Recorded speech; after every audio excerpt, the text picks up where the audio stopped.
ഈ ഒരു ക്വസ്റ്റ്യനിൽ പറയുന്നത് എക്സ് ഒരു ജോലി ചെയ്യാൻ 10 മണിക്കൂറും വൈ ഒരു ജോലി ചെയ്യാൻ 15 മണിക്കൂറും ഇസഡ് ഒരു ജോലി ചെയ്യാൻ 30 മണിക്കൂർ എടുക്കുമെന്നാണ് പറഞ്ഞിരിക്കുന്നത്.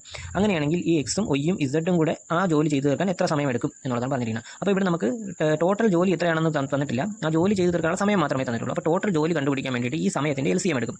അതായത് 10, 15, 30. അപ്പോൾ ഇത് 5 കൊണ്ട് ഗുണിക്കാൻ പറ്റും. 2 10, 3 5 15, 5 × 6 30.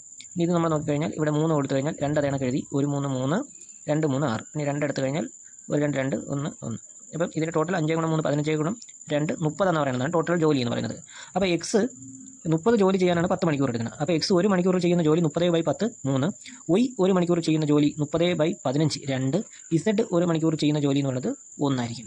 ഇനി ഈ എക്സും വൈയും ഇസഡും കൂടെ 1 മണിക്കൂറിൽ എത്ര ജോലി ചെയ്യും? 3 + 2 + 1, 6 ജോലി ചെയ്യും. അപ്പം ഈ എക്സും വൈയും ഇസഡും കൂടെ ടോട്ടൽ ജോലി 30 ആണ്. 30 ജോലി ചെയ്യാൻ എടുക്കുന്ന സമയം എത്ര? 30/6, 5 മണിക്കൂർ എന്നുള്ളതായിരിക്കും ഇതിൻ്റെ ഉത്തരം.